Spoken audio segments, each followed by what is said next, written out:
हमारे यहाँ जो भगवान की बहुत बड़ी शक्ति है, उस जगह का नाम बुंगा है। और उसने देखा कि मैं नमक फेंकूं, पत्थर ले जाऊं, तो बड़ा छुपा हुआ जो ना गोपनीय एक अर्थ है कि जब भगवान महादेव माँ पार्वती को ब्याह करके लाए, 40 किलो सोने का रोज दान करते थे, रोज नई भेंट बनती थी सोने की। नमस्कार, आपका स्वागत है। आप जानते हैं कि हिमाचल प्रदेश देवी देवताओं की धरती है और यहाँ पे समय समय पर देवी देवता चमत्कार भी दिखाते रहते हैं। हिमाचल प्रदेश का कुल्लू जिला देव परंपराओं के लिए जाना जाता है और यहाँ देव कारकुन आज भी देव परंपराओं को विधिवत रूप से निभा रहे हैं। तो आज हम आपको ले आए हैं भगवान महादेव के एक दिव्य स्थान पर। यहाँ भगवान महादेव को बुंगड़ू महादेव के नाम से जाना जाता है। यहाँ भगवान भोलेनाथ का होली उत्सव मनाया जा रहा है। ये आप दिव्य रथ पे विराजमान भगवान बुंगड़ू महादेव को देख सकते हैं। साथ ही यह भगवान का बुंगड़ू महादेव का स्थान है, पौराणिक स्थान है और इस तरफ माँ भगवती का भी स्थान है। इस स्थान का क्या रहस्य है, क्या कहानी है, आज हम इससे भी आपको अवगत करवाएंगे। और इसके लिए हमारे साथ जुड़े हैं आचार्य अमर कृष्ण महाराज जी, जो भगवान बुंगड़ू महादेव के अमर कृष्ण जी यहाँ भगवान महादेव को बुंगड़ू महादेव के नाम से जानते हैं। तो ये बुंगड़ू शब्द कहाँ से आया और इसकी क्या कहानी है? हमारे पुराणों के अनुसार महादेव के 1000 नाम है, जो सहस्र शिव नाम है, उनमें जो है ना करोड़ों शिवलिंग हैं। और ये जो बुंगड़ू शब्द है, ये बहुत बड़ी पुरानी परंपरा के साथ निकला। और मुझे भी 25-30 वर्ष कथा करते हो गए, पुराणों को पढ़ते हो गए, परंतु इस शब्द का जो है ना शाब्दिक अर्थ निकालना मेरे लिए बहुत मुश्किल हो गया।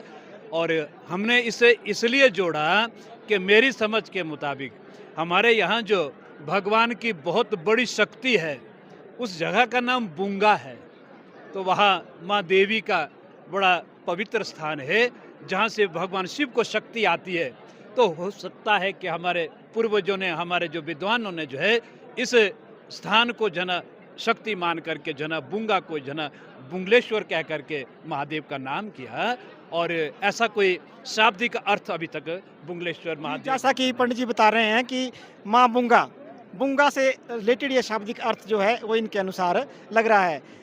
पुजारी जी, भगवान महादेव का यह प्राचीन स्थान है, लेकिन महादेव का यहाँ प्राकट्य कैसे हुआ? कुछ इस पर प्रकाश डालिए, कुछ दर्शकों को बताइए इस बारे में। हाँ, ये बहुत महत्वपूर्ण प्रश्न है कि हमारी जो लोक गाथा के अनुसार, हमारी किंवदंती के अनुसार जो है महादेव का जो असली स्थान है वो सेंज घाटी के जो ना एक रोड खनियार की जगह है।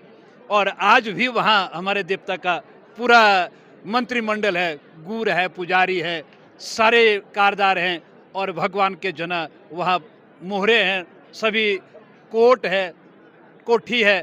तो ऐसा किंवदंती कह रही है, हमारे पूर्वज, हमारे जो विद्वान लोग हैं वो कह रहे हैं कि महादेव को जना एक बार वहाँ रुष्ट होने का जना मन बना लिया और उन्होंने जो है वहाँ से अपने उस शिवलिंग स्वरूप को, जो अभी हमारे इस मंदिर के अंदर स्थापित है, तो इसे जो है ना तलाड़ा एक जगह है जो सेंज घाटी के बिल्कुल नदी के पास है, तो वहाँ महादेव ने अपनी लीला की कि उस शिवलिंग को उठा करके पूरे मंदिर के साथ बहा करके वह लारजी तक पहुँचा।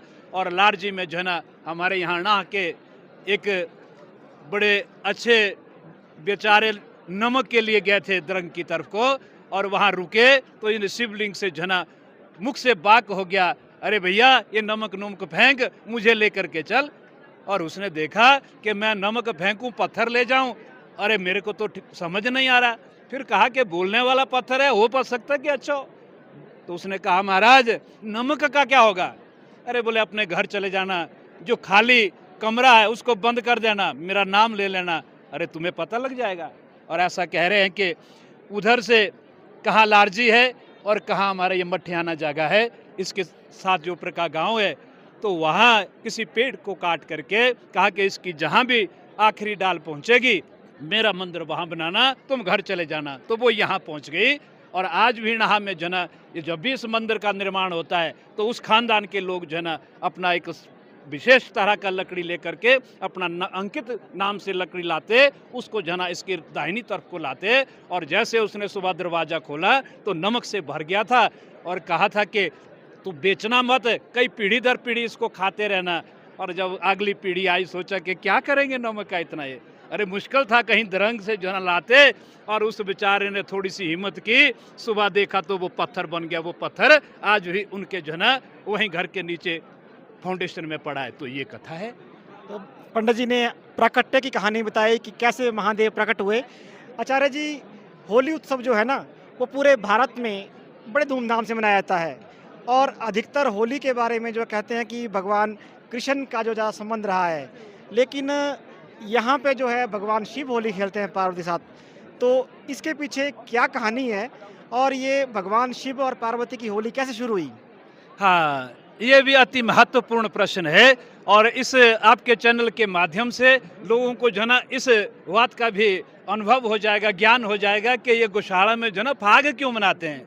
क्योंकि जो जितनी भी जो फाग है, इसको होली को जो है ना ब्रज की भाषा में फाग कहते हैं। फाग तो हर जगह मनाई जाती है, हाँ, यहाँ की फाग क्या विशेष महत्व है? हाँ, तो वो ये है कि डॉक्टर साहब कि मैं जो है ना पिछले 25-30 वर्षों से ब्रज में रह रहा हूँ, और हम जो कथा व्यास हैं। हाँ, मैं बता दूं कि पंडित जी जो है ना कथा व्यास भी हैं, और ब्रज में जाकर के, वृंदावन में जाकर भी कई कथाएं कर चुके हैं। तभी मेरा आपसे प्रश्न है कि भाई होली तो ब्रज की प्रसिद्ध है। हाँ, बहुत सुंदर व्यवस्था, क्योंकि आज जो प्रचलित जो होली है वो ठाकुर जी की है, क्योंकि राधा कृष्ण की जो होली है वो दुनिया में मशहूर है। परंतु यहाँ एक बहुत छुपा हुआ एक शब्द है, एक बड़ा छुपा हुआ जो ना गोपनीय एक अर्थ है कि जब भगवान महादेव माँ पार्वती को ब्याह करके लाए, हिमाचल से जब ब्याह करके लाए, तो महादेव जो ना सबसे पहले अपने काशी पहुँचे। मैं अभी भी कुंभ के दौरान जो ना बनारस की होली देख के आया, जिसको जो ना धूड़ होली कहते हैं। तो महादेव जो ना बनारस में जो ना इस वक्त हमारे 84 घाट हैं, और जो लोग बनारस गए होंगे या बनारस देखा होगा वो मेरी बात को समझ रहे होंगे। तो वहाँ एक घाट है मणिकर्णिका घाट। मणिकर्णिका घाट में आज भी 10-50 शव रोज जलते हैं।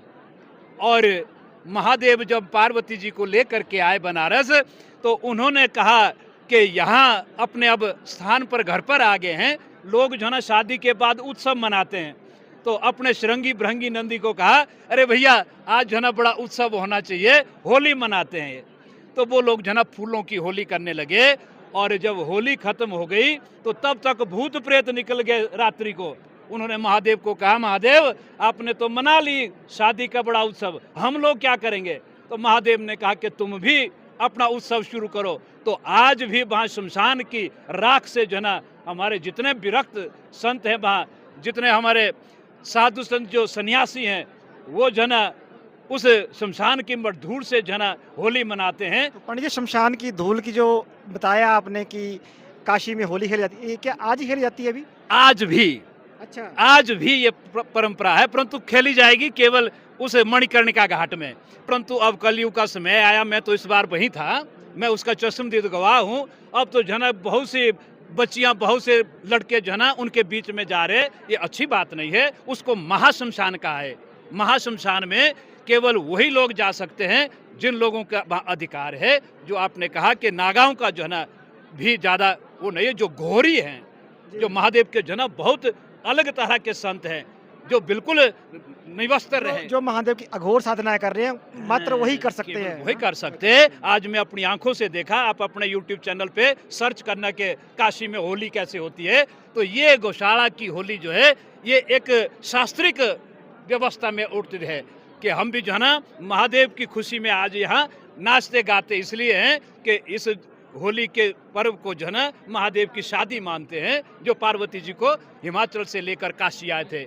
हर हर महादेव। एक किंवदंती सुनने में यह भी आती है कि महादेव जी ने मिट्टी से सोना भी निकाला था। क्या ये सच्ची घटना है कि क्या है इस बारे में? हाँ, तो डॉक्टर साहब ऐसा है कि ये यहाँ की घटना नहीं है, जब वहाँ रहते थे ये कहाँ रहते थे? हाँ, उधर रोट और खनियार की एक जगह है सैनिक वैली में, और वहाँ आज भी आप तो मिट्टी की बात करें, वहाँ तो इतनी बड़ी-बड़ी गुफा स्वर्ण की हैं, जिस पे जो है ना हमारे गवर्नमेंट ने, विज्ञान ने जो है ना टेस्ट करके देखा कि उसके अंदर जो है ना हज़ारों क्विंटल सोने का भंडार है। तो वहाँ एक ऐसी परंपरा थी कि रोज हमारे जब महादेव वहाँ रहते थे तो एक भेड़ के बराबर जितना सोना होता है उसे रोज दान करते।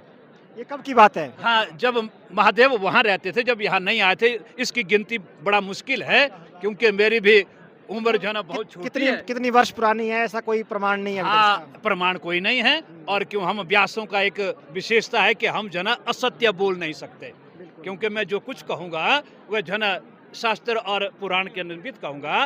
परंतु ये बात सच है आपकी, महादेव जो है ना एक पूरे भेड़ समझो के लगभग कोई 40 किलो तो लगभग रख लो आप, 40 किलो सोने का रोज दान करते थे। रोज नई भेड़ बनती थी सोने की। और वहाँ आज भी जो सोने से बचा हुआ मटेरियल होता है उसको तुम देख सकते हो। मैं अभी देख आया हूँ आज की। ये कौन सी जगह पे है? हाँ, ये खनियारगी है। अच्छा। हाँ, जगह का नाम खनियारगी है। हमारे देवता का जना रोड के जना वहाँ बड़े बड़े अभी भी मंदिर हैं और उसको आप देख सकते हैं। तो ये सच्चाई है डॉक्टर साहब। ये महादेव का इतना दिव्य स्थान है और चमत्कार भी कई हुए। आपने बताया सोने वाला एक बहुत बड़ा चमत्कार है आपस में। इसके अलावा आपने अपने आयु में अपने सामने महादेव का कोई ऐसा चमत्कार या साक्षात्कार देखा हो जो आप हमारे दर्शकों को बता सकें? हाँ डॉक्टर साहब, आपने अब बहुत गहरी बात कर ली। अब क्योंकि हम इसको जना सबको नहीं करना चाहते थे साक्षात्कार रूप में। चलो, जितना भक्तों को बताया जाता है सब बातें बताई भी नहीं जा सकती, लेकिन जितनी बातें कही जा सकती हैं और जिनको हम पब्लिकली बोल सकते हैं उस बारे में कुछ बताइए।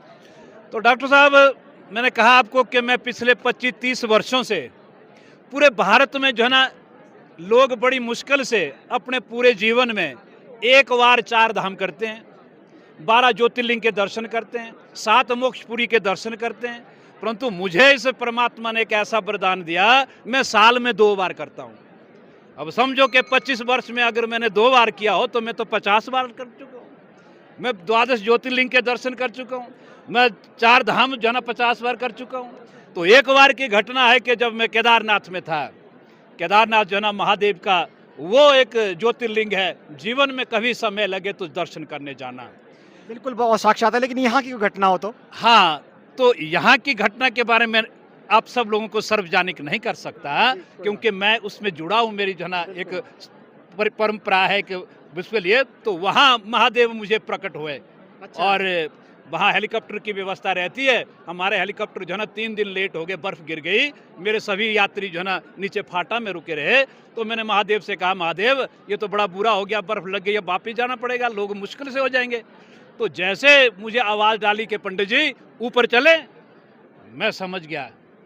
तो संत की आवाज़ लगी और भेष में जो है ना मुझे ऐसा संत जैसा लगा। तो मैंने कहा, महाराज कहाँ ऊपर? तो बोले चलो कैलाश। तो मैंने कहा, ना महाराज, अभी नहीं जाऊंगा, अभी जो ना बहुत काम करने हैं, मैं गृहस्थ हूँ, मेरे बाल बच्चे हैं, बेटी की शादी है। तो बोले कोई बात नहीं, फिर से आना। बहुत बड़े तो ये पंडित जी, बड़ा साक्षात। ये तो रचना ही भगवान भोलेनाथ की है। कण कण में भगवान भोलेनाथ विराजमान है। इस धरती को बनाया ही भगवान भोलेनाथ ने है। तो हम आपको लेके आए थे बुंगड़ू महादेव। जैसा कि मैंने आपको पहले भी बताया कि बहुत पौराणिक स्थान है और जिला कुल्लू के गौशाला में स्थित है। आपका बहुत बहुत धन्यवाद हमसे जुड़ने के लिए। बात जिनकी इसकी रचना है बुंगा भगवती पर इन्होंने तपस्या की है। बुंगड़ू बासा, बुंगा बासा, थीनी न्यासा। और वहाँ जब इन्होंने इधर का आए तो एक दरिया बंद था, ये दरिया यहाँ से नीचे तक आए, इन्होंने वहाँ से आए, इतना पता है मुझे।